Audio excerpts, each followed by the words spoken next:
Inilah Portugal, salah satu negara terbaik di dunia untuk masa pensiun. Portugal mengembangkan sistem kesejahteraan sosial yang maju secara global, terutama di bidang layanan kesehatan dan perawatan lansia. Hal ini karena penduduk lokal maupun asing yang memiliki izin tinggal diperlakukan dengan baik. Di negara ini, semua orang dapat menikmati layanan kesehatan publik gratis. Untuk kunjungan dokter rutin, mereka hanya perlu membayar biaya pendaftaran 2 euro dan 20% biaya pengobatan. 81,5% sisanya ditanggung oleh negara. Lebih penting lagi, negara ini menyediakan dokter keluarga dan pemeriksaan kesehatan rutin bagi setiap rumah tangga. Mengenai masa pensiun, penduduk setempat yang berusia 65 tahun ke atas menerima pensiun bulanan terjamin sebesar 197 euro, bahkan tanpa iuran jaminan sosial. Bahkan mereka yang menganggur atau berpenghasilan rendah di sini dapat menerima 400 euro per bulan, yang pada dasarnya cukup untuk menutupi biaya hidup mereka. Portugal memiliki salah satu tingkat biaya hidup terendah di Eropa,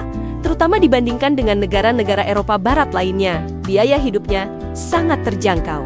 Iklim negara ini juga sangat cocok untuk orang parubaya dan lanjut usia. Musim dingin dan panasnya sejuk, dengan suhu tahunan rata-rata antara 15 dan 25 derajat Celcius. Selain itu, sebagian besar hari cerah sepanjang tahun, sehingga penduduk di sini tidak perlu risih dengan suasananya. Menurut Indeks Pensiun Global Tahunan, Portugal menempati peringkat pertama di antara negara-negara Eropa dalam daftar negara terbaik untuk pensiun di dunia, berkat iklimnya yang nyaman, layanan kesehatan yang prima, dan biaya hidup yang rendah.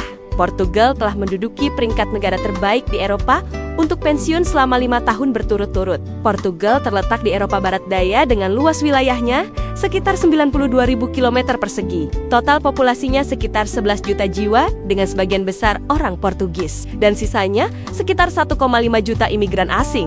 Bahasa resmi di sini adalah bahasa Portugis.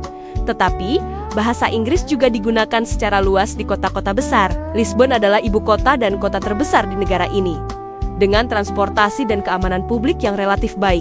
Meskipun Portugal termasuk negara yang cukup kaya di Uni Eropa, negara ini juga meraih keuntungan berkat industri jasa dan manufaktur yang maju, terutama di bidang pariwisata. Tahun lalu, negara ini menerima lebih dari 31 juta wisatawan mancanegara, menghasilkan total pendapatan pariwisata sebesar 27,7 miliar euro, menjadikannya sektor terpenting bagi perekonomian negara. Itulah kenikmatan yang akan kamu dapat jika kamu menghabiskan masa tuamu di sana. Apakah kamu tertarik untuk ke sana? Tulis di kolom komentar ya.